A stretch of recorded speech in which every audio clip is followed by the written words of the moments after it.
Welcome, ladies, gentlemen, and everyone who is a true gamer to the Video Game Vibes podcast. I am your boy, Grog Games, or Grog. I am here with my lad, PatriotJax. Jax, how are you? What have you been up to? The people want to know. Hello. That's alright, we'll get into it. I'm just curious, do you, do you like the term gamer? Like, gamer! I'm a gamer, boy! It's so memed and cringe at this point. Maybe we need to bring it back, though, in a positive light. Because, it's like when like you're the family member, you're the member of the family who is like the real gamer and stuff, and then you get stuff at Christmas from family members who know that you're a gamer, but it'll be really generic stuff like a gamer's, like, it's like a little sign that's like, a gamer lives here, like, don't disturb or something. Do you know what I mean? It's like really basic, generic. They play games. Like, that's all I know is the games. Yeah, there's no like detail or like nuance to like what specifically are they into? What genres? I don't know. I think honestly there are different levels of gaming. I know obviously, like you said, that's a meme, but I like to think that I'm still a gamer, even though I game more casually than some might. You could say we are epic gamers. We could say lean that. Heavy into the meme, but but what have I been doing? Well, we talked about it last time, so I'm not going to talk much about it. Just that I did, in fact, beat Elden Ring. He did it, guys. It was beautiful, and it was lovely, and it was just great. And I'm working on I've only got so much footage, but I wish I had footage from the start to the end, but I don't. I have like bits here and there, so I'm just going to put some footage together and talk about it, because phenomenal game, and looking forward to the DLC. Check out the previous pod episode if you haven't, for a full Elden Ring Elden Ring. Yeah, that was the point of the last podcast episode, was we talked about the whole game, which was good. It was good. No, I'm happy for you, buddy. Good work. Solid work. I still haven't done it, so it's one more off the backlog, which I'll get into as well. That's all you can really ask for. So, Han, just back up for a second. You're saying you're going to do like a semi-informal review of it on your channel as a video? Kind of, yeah. It'll probably be less... I guess you could call it a review, but it's more. It'll just be me gushing about my playthrough and experience and stuff, really, rather than like a critical analysis and breakdown of every aspect of it. It'll just be me gushing about it, which I enjoy more. I do like doing videos where I'm just talking about how much I love the game and why I love it. Yeah. As well as accepting some of the faults and stuff, because no game's perfect. Oh no, of course not. Yeah, I thought about doing that recently with RuneScape, just sort of doing like a top 5 reasons why I still play this game sort of thing. But I don't know. I need to think about it a little bit more. Speaking of which, guess who finally achieved something in RuneScape? That's right, it's me. It's your boy. Huge deal to all my RuneScapers out there. Just quick shout out. I have gone to the true mid-level part of the game. That's right, Jax. I'm still mid-level gaming. Yeah, we're out of the beginning area, and by that I mean like the first part of the game that everyone assumes is like, the first part, and the actual next mid game is where I'm at now. But I just completed Barrows, which is the first real dungeon in the game. For some reason, that's one of the faults of RuneScape, is they don't have dungeons like a typical MMO. They just like sandbox it until then. And the first real dungeon, which they even call is like, what did they call it? They said it was like a combat mini game. Technically, is their words, not mine. It's like no, it's just a solo dungeon, essentially. But finally, are they proud to not call it dungeon? Is there something that they like the idea that they're not dungeons? I have no idea, man. I have no idea why they would call it that. It seems, semi-productive to say it's a mini game instead of a dungeon, because that's like hardcore what people are used to when they play an MMO, right? But Anyway, I finally got to this spot in the game, and I'm very excited because I can, start doing some bosses, start getting some good gear, which I can't even wear yet. I beat it 15 times so far because the actual dungeon itself only takes you for me, it takes me 15 minutes, which isn't that bad, right? But then you got to go back, recuperate, heal up, go back again. So that definitely sounds like a grind.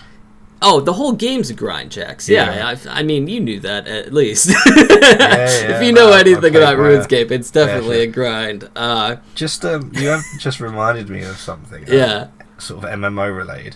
I saw a trailer for what I thought was a film. It's not. Okay. I thought. So, have you seen the new trailer for World of Warcraft's latest expansions? I don't. Did it drop recently? I don't think I have. What's the expansion? There's 3 of them.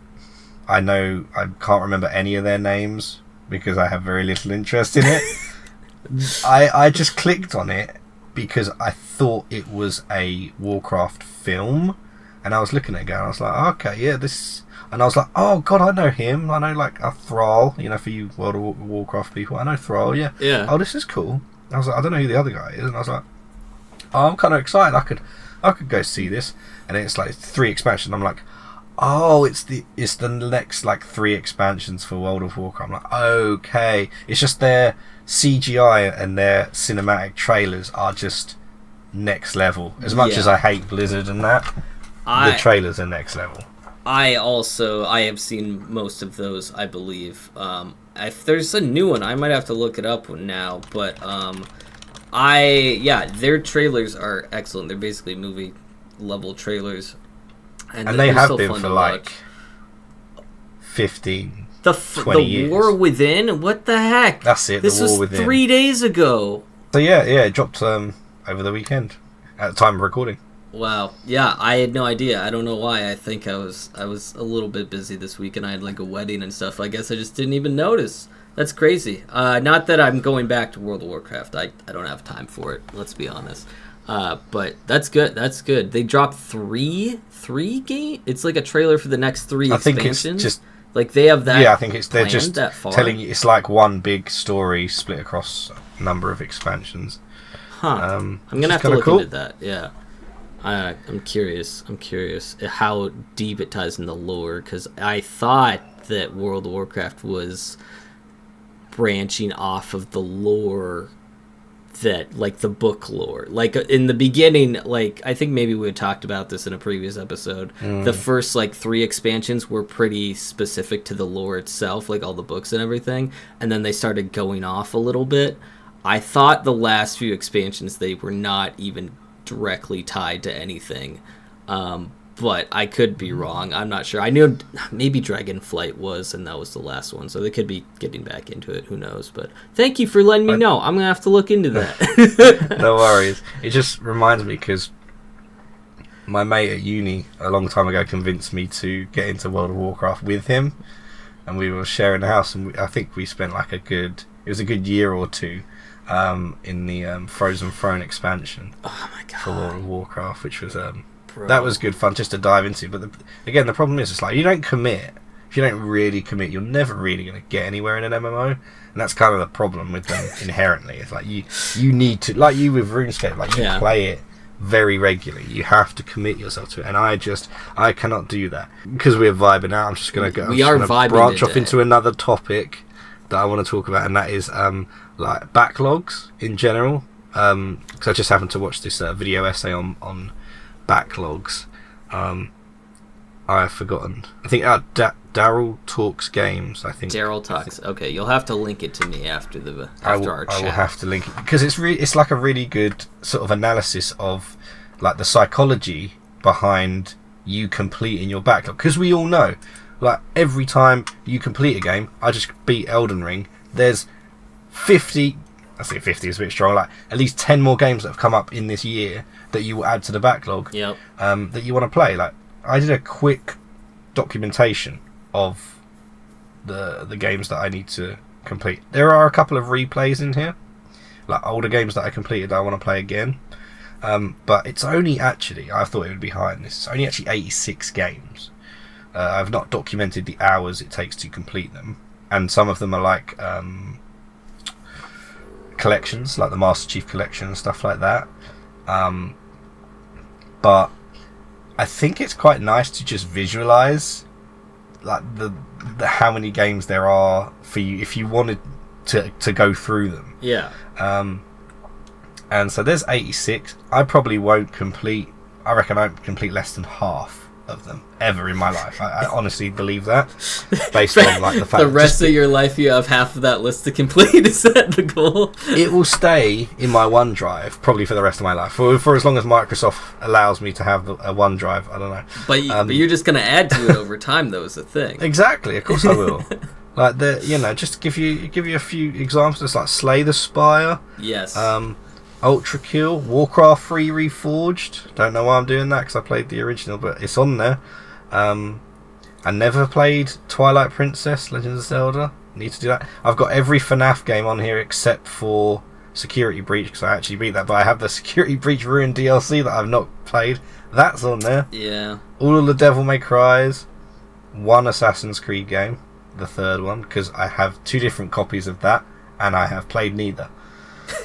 I got it. I literally like begged to get it for Christmas from my then girlfriend, now wife. I was like, oh, I really want this game. She was like, oh, I'll get it for you. I was like, really?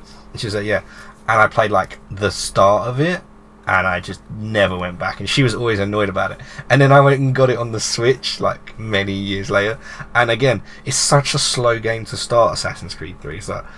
But anyway, I'm going off on a tangent. It's I'm just saying, if you want to, I think documenting your backlog can be actually a really good thing, and good to just get the games out of your head. Yeah, you know? I can see that. I think like I didn't do that, but I did recently make like a list of what games I want to play for videos on my channel. So it's not long. It's only like 15 games or something so far, but yeah, I did something similar. I agree with you. I think it's just like a way to sort of, not to be cheesy, but to vision board what you want to do for gaming, pretty much. The only thing is, like, I feel like you should probably reassess every like 3 months or something, like in regards, I don't know if you're doing like a priority system or something, or like this one's ranked 5, so I need to play it before these other ones, or if you just like listed them all the way out. There is a number of different things that I could add. Yeah, there could be like a priority list. That's not a bad idea. Yeah. But I think it's worth annually going through and going, am I ever gonna play this game? And then you go, nah, and then you just ditch it, take it out. Like, I've got Red Dead Redemption and Red Dead Redemption 2 because I just know that they're so good and I need to play them. But am I ever going to play them? I don't know. I feel that. It's just like such a time. So many of them are so big games, and I've talked about that sort of stuff before, especially as you get older.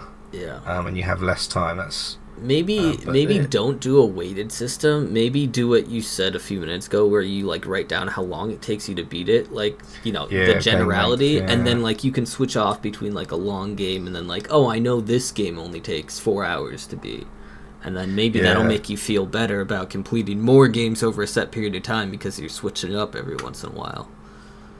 Yeah, no, I think that's a good. I don't think I would like the idea of picking one game and just basically only playing that and nothing else just to get it off the list. That would be the wrong way to kind of take that approach anyway. Yeah. But yeah, so that's what I've been doing. Nice. Well, hey, I don't hate me. Oh no, that's always a good start. Don't hate me, guys. But we only have to talk about this for a few minutes, but I need to bring it up because I feel like, while we will never have a full episode on this, occasionally when there's news about Fortnite, we do need to talk about it. Jax, did you see that they recently rebooted the new season as the OG season, and it has the original Fortnite map?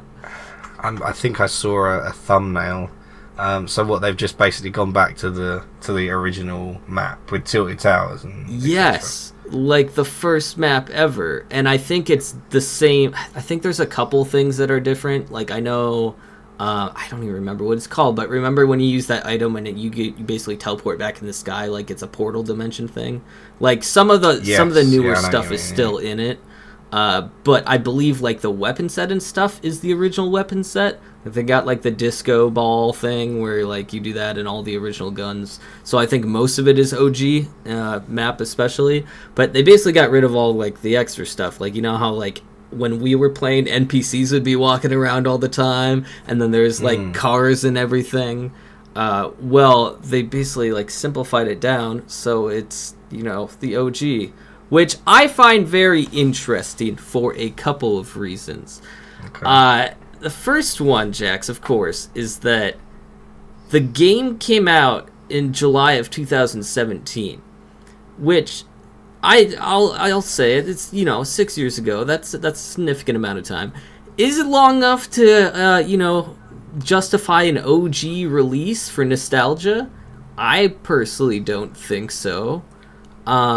I don't know. Have you heard of a game doing that before? Like, obviously, man, I can't believe we're going back to World of Warcraft twice in one podcast episode. But World of Warcraft, of course, had World of Warcraft Classic, which is a reboot of the original without any of the DLCs, expansions that came out. But they did that. Expansions was the original. For the record, expansion is the original word was used for DLCs. Like for, I suppose it wasn't originally downloadable content. You played the original Sims, then you got the Sims expansion Unleashed, On Holiday, like Uptown or whatever the frig it was called. Uptown. Those are expansions. Just because they weren't downloadable, it's the same bloody thing. It is. And I, as a OG gamer, epic gamer here, that's right. We're to make that point. So cringe. I'm so sorry. If anyone knows, we do. I sounded so boomerish there. It's like... No, I mean, hey, if people don't know what this podcast is about at this point, like, what are they doing here? Let's be honest. We're going to talk about nostalgia. We love you all listening. Yeah, hey, please rate us 5 stars. Anyway, so that, I mean, it feels like it's too early to do that. A lot of people were theorizing that they were going to eventually revert to the original map, but I think it's too early, and I just have a couple of facts here. According to a couple of sources, it's saying player count peaked last season. Overall player count, not necessarily apparently. Did it, that genuinely surprises me because don't get me wrong, Fortnite is like a constant in our lives, like the flu or like just me being ill all the time. Like it's just a constant in our lives, and I would have expected at least at some point for the player base to drop a little, because at its peak it was like 2018, 2019. It was really like everyone was playing it. Like Drake was playing with Ninja, all that sort of stuff. Drake was. That was its height. But if the player base is bigger now, I mean, I know that there's new generations of kids playing it and stuff, but even so, that is impressive. I mean, maybe not like Games. I don't know how I got this stat from a TikToker. Let's be obvious, but like I don't know if that's not including averages or something. But apparently, it's still big. Like his words, he said peak. Anyway, possibly. Point being, it's not dead. So they don't have a reason to do that. Sorry, I just have to interrupt you because Chelsea is 3-1. The game is over. Oh my god! Thank the Lord! My team have finally won. Woo, our boys in red, right? No, what color is Chelsea? Got it, blue. Okay, blue. Moving on. Sorry to interrupt you. Please carry on. Point being, Fortnite's not dead. Why would they do this in the first place? Go back vanilla version of it.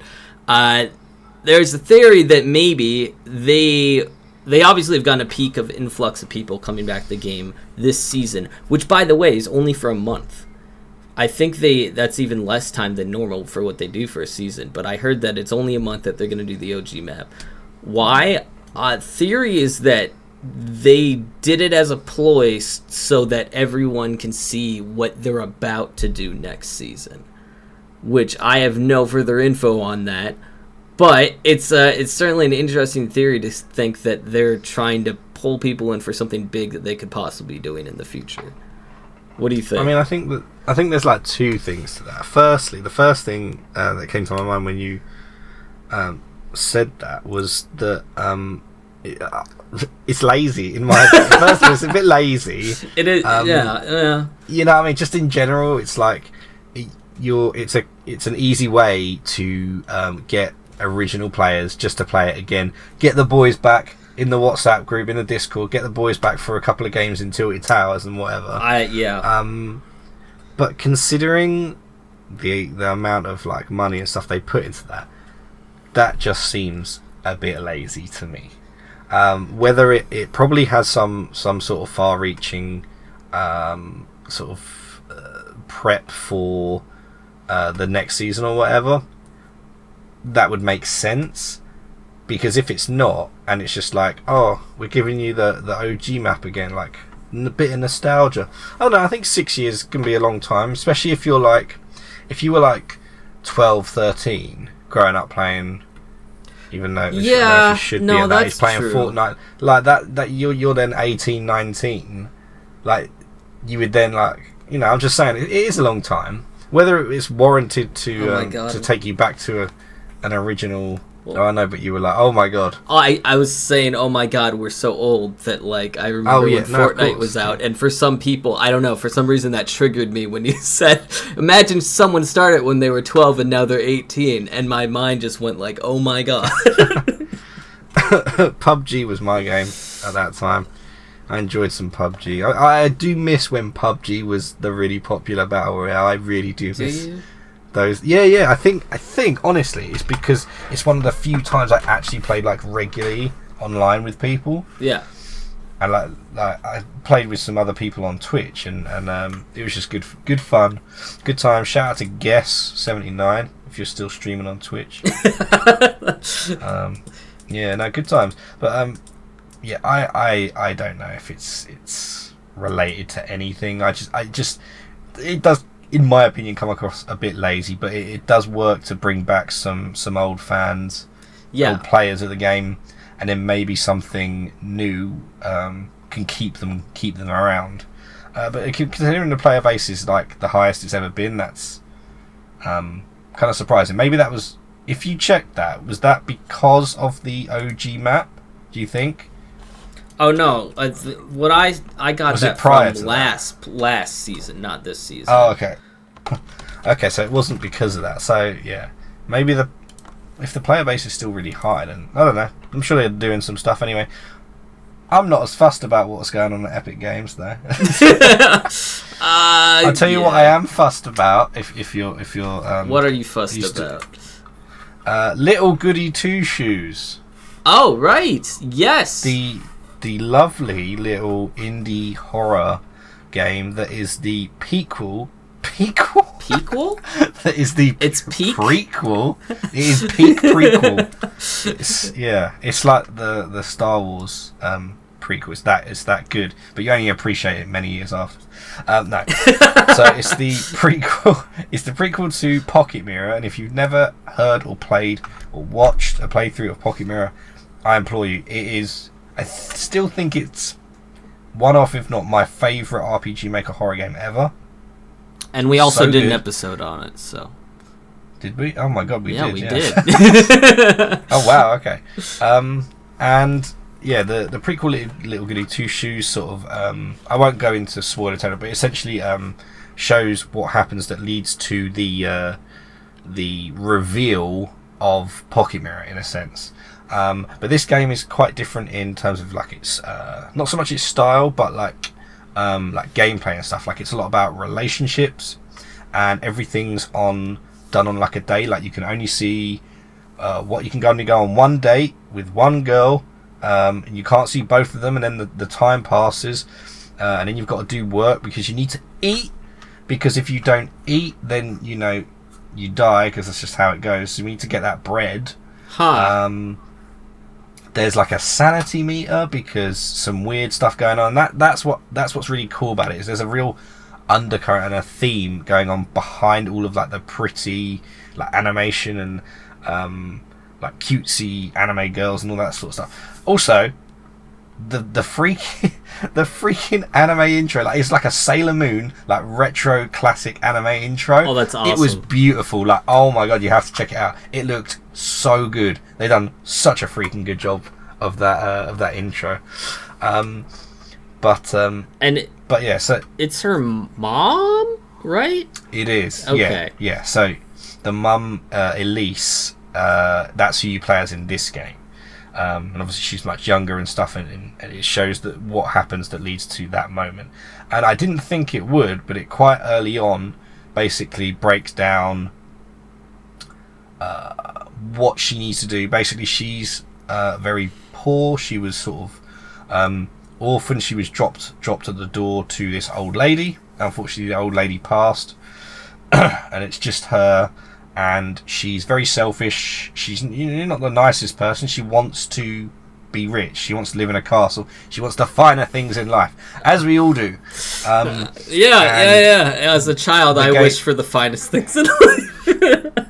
Exactly.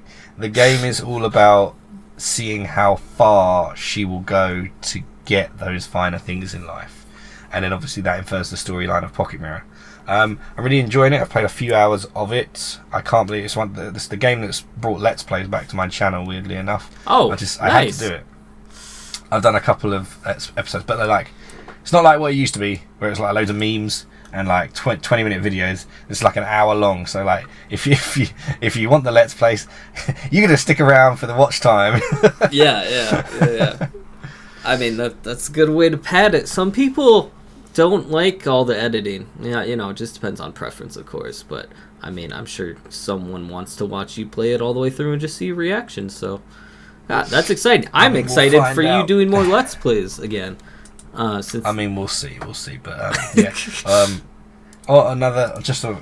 Just on another quick related indie horror. Faith has got an update, version 1.4. It's got a new game mode, so I'm excited to play that. Which I will also be doing on the channel. What did they Faith, update? the Unholy Trinity. There's a new mode. I don't know if it's like a boss rush. I haven't looked too much into it, to be fair. But there's there's definitely like a new mode, and there's some new stuff that the devs have added. So I'm very excited to see what it's all about. Do you think they put like lore into the boss rush if you do it a certain way?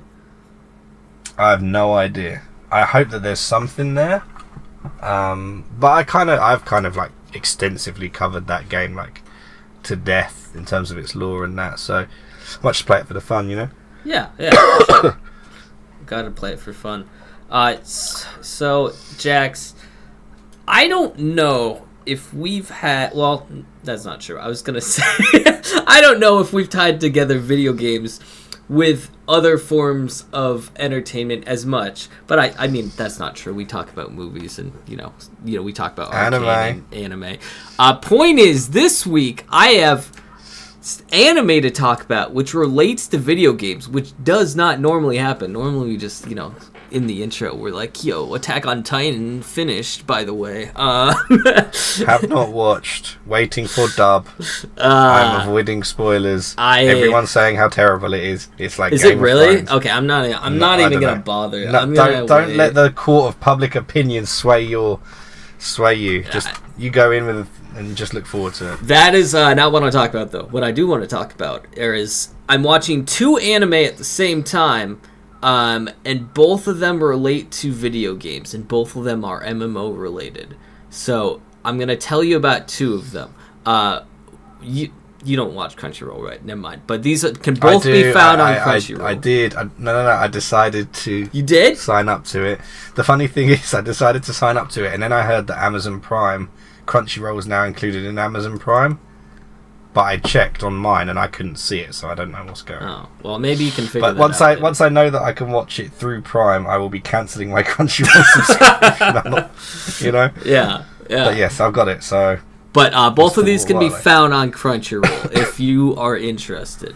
The first one is called Shangri-La Frontier, which I think is amazing so far. I think this blows SAO out of the water. SAO sucks compared to this. Not even kidding. I know you're a fan. What about season 1 SAO? Just season 1. If it was like it's already been season 1 of SAO. It's already been there. Really? Yeah. Is there a dub? Because Crunchyroll can be weird like that. I have to check. I would guess so. It's a new anime, so I'm unsure if it is dubbed yet. But I know it's subbed. Hold on. So here's the synopsis of it. So Rakiro Hitsutome, sorry if I pronounced that wrong, only cares about one thing, beating crappy VR games. He devotes his entire life to these buggy games to clear them all in his sleep. One day he decides to challenge himself and play a popular god-tier game called Shangri-La Frontier, but he quickly learns how difficult it is. Will his expert skills be enough to uncover its hidden secrets? Okay, so this is... I'm so glad we're talking about gamer stuff this episode, Jax. This is a gamer's anime. Okay, so this is an epic gamer's anime. This guy, the main character, is a gamer, and I don't mean Kirito gamer. All right, this guy for fun plays dumb games, and they explained in the anime, but like it's essentially he plays games with like janky hitboxes, and like the mechanics are bad and movement control is terrible. So he beats those for fun. That's his hobby. Is he tries to beat all these dumb games. And then he decides to reward himself, and he's going to play a good game. And he realizes that his awesome gamer skills of beating all these terrible games has made him a god-tier gamer in this game that is not broken at all. And it's really good. The animation is amazing. His character, by the way, is a reference to Elden Ring. That one guy called Let Me Solo Her, where he was naked and he had like that... Did he have like a clay pot head? You know who I'm talking about. He's the meme in Elden Ring. It rings a bell, but I don't think I like proper... The guy that beat Millennia. That guy. Yeah. Where you could summon him in Elden Ring, and he... Okay, this is a real person. For those of you that don't know, most of you probably do. But this guy was called Let Me Solo Her, and in Elden Ring you can summon help from people online randomly. And this guy, who was a real person, camped out at the hardest boss in the game, and he wore no armor. He just had a weapon and a pod on his head, and he would go in and then he would solo the boss for you if it was too hard for you. So you could go and summon him, and it was just phenomenal. A real guy on his end of the screen. I don't know if people know who he is. I haven't heard anything. Correct me if I'm wrong. If someone in the comments knows if we ever found out who this person actually was, but it was a real person nonetheless. Anyway, this anime is in reference to that. The guy ends up like basically not wearing any armor, and he has like a bird's head mask, which is really sick. So he looks like he's just like a human body in a bird's mask. You'll see it. It's good. But I think I've seen like the promotional art. Okay, on Crunchyroll. Yeah. It's really really cool so far. And while the anime is going, they also reference like other games that he's like been back to and stuff. Like in the last episode that I just watched, it did like a flashback of him playing another game and talking to another person that he met in his current game that he's playing in Shangri-La Frontier. So it's just sort of funny and cool for it to go back and forth between like, oh, it's technically an isekai because we're in this one world, yeah. But also it reminds you constantly that it's a video game and that this is a real person who is like playing all these other video games for it too. It's really funny, and I think it does a very good job. And I think there's 5 episodes so far, but I am thoroughly enjoying it. And also, last thing I got to say about it. Bro, don't skip the intro. The intro is way harder than it needs to be. Like it is like right. I think it's my go-to intro, at least for the last few anime series that I've seen. That is Shangri-La Frontier. It's pretty nice. I was just gonna say, just for the viewers, not the listeners. Yeah. If it looks like I'm like this, it's just because I'm ill. Again, Jax is I feel like there's a podcast. Every podcast I say like I'm ill in some form, but yes, I don't know what it is. It happened today. I nearly didn't make it, but we did, so that's fine. I only got a couple more things I just want to bring up. Just on the anime real quick, just to say, I started, I don't know how you pronounce it. Is it Aoshi? I might have heard of Aoshi? The, soccer anime. Oh, dang, wait, I think I know that. So I think you said you watched one before Blue Lock, which was amazing. Yeah. And I think, football, because I'm British, anime are like my second favourite type of anime. Honestly, like genre. I freaking love them. They're pretty good. Wait, is Yoshi on Crunchyroll? It is, yeah. I started watching it today. Did I watch? Hold on, I can't remember if I watched some of this or not. He's like proper Deku. Oh, I did start this. Yeah, I watched halfway through this. Okay, no, I'm gonna have to. How many seasons is it? I didn't look. I think I lost it in the void when I started watching Blue Lock because I liked Blue Lock a little bit better. But I prefer Blue Lock. It's a bit more. I don't know what the word is, but I always just find it like I love these, and this one, not as good as Blue Lock. I'm not sure why at the minute. Maybe it's the protagonist. I'm not a huge fan of him. I just love how they go into like it's anime in general, and it's why it's like one reason why everyone loves anime is because they go so detailed and over the top on like one specific point in like something. Like cooking in anime goes like so hard on like some of those like slice of life anime, but with the football ones, they're like just talking about like passing it from one wing to the other, and it's like the freaking like a chalkboard full of like formulas and stuff going on in their brain. It's like it's just hilarious how much goes into like one tiny aspect of the sport, right? And I both love and find that hilarious. Oh yeah, no, I that's what I loved about Blue Lock too, because like just how technical it gets. But for me, being a soccer player, football player for you, Jax, I knew everything that they were talking about, so I thought it was super amazing. Compared to like when I was watching Haiku, which I think gets even more technical than Blue Lock in regards to like basketball? Volleyball stuff. No, the volleyball one. Oh, volleyball. Right, yeah. You need to watch that, by the way. It's still probably my top 5 animes. Maybe sport animes, like, I don't know, maybe that's where I'm going to end up going down. Some of the sports animes, not all of them, but some of them are pretty good. Yeah, I'm enjoying this one as well, even though I really am not a fan of the lead. I forgot his name already. So I started watching that today. But, yeah. Just really quick, my other one that I was gonna mention, because I did have two. Yeah. Also similar. It's called Bow Fury. I don't want to get hurt, so I'll max out my defense. Have you heard of this one? I hate names. Like I hate it when they do names like super long. It drives me insane. I can't. They do that all the time, though, in anime, Jax. I know they do. It's just. Oh. I think it's hilarious when they do long names like that. Oh my God. In this one's a little more cutesy than Shangri-La Frontier, but it's also the main character is this girl who's never played video games before, really, or she hasn't played MMOs, and her friend wants her to play an MMO with her, so she goes in this VR MMO world, and it's also an isekai pretty much. And she doesn't want to get hurt, so she completely maxes her defense out, so then nothing can like attack her and do damage to her. So she ends up being like a tank who has no agility, so she can't move, and she ends up accidentally being OP, and it's pretty good. It's almost slice of lifey, because I feel like sometimes they just are doing stuff, but then like I was pleasantly surprised how like actiony it was as well. Like they have some decent like animation in regards to the fight scenes. So that's another MMO VR video game anime to check out.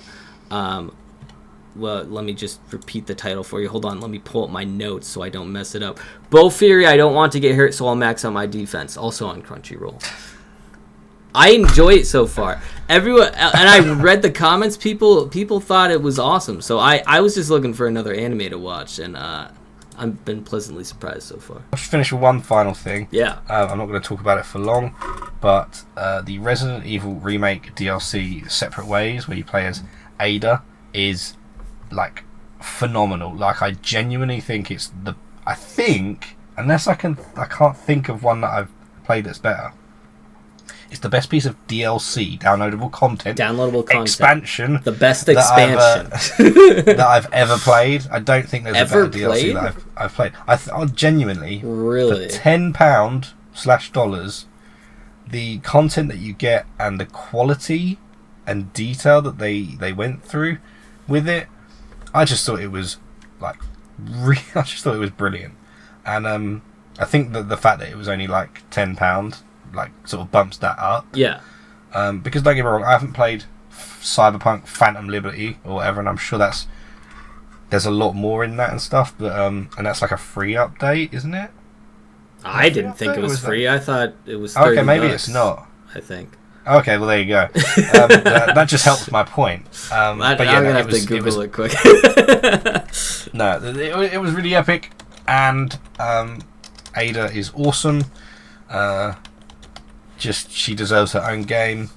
And hot take, the Resident Evil 4 remake DLC, I think, is better than the full game, the Resident Evil 3 remake. That's how disappointed I am in the Resident Evil 3 remake. The DLC for Resident Evil 4 on its own was better, and maybe even similar in game length. Maybe even I don't know if it's longer, maybe very similar in game length. And just another reason why I keep bashing the hell out of the Resident Evil 3 remake. I did enjoy it just as a game, but I expected more from it, and that's just how I feel. No, you have every right to feel that way. You know, I'm sure we're gonna get no hate of that. Oh yeah, no. Do not look at the comments of my Resident Evil games tier list or like meme ranking. It's I don't look at them. There's a reason. But on that hot take, thank you guys for listening to another podcast. These vibing outs where we just chill, sit and talk loads of random stuff rather than delving into something like a full game or that's too heavy or whatever. You know what I mean? I mean, I think occasionally they just want to hear, a little bit of news, a little bit of what we've been doing. So I enjoyed the vibing outs a lot, and I hope the audience does as well. But please do let us know if you do not. Yeah, if you hate these episodes, please let us know, and we'll stop immediately. Episodes, please rate us 5 stars. That'll get us. That'll show us. Man, man, I'm so sad about those 5 stars I got. Yes, we're on every platform that you're listening, and YouTube. Quick little outro. My RuneScape series drops this week on my YouTube channel. Go check out Grog Games YouTube. I will have RuneScape for you. Thank you. Goodbye.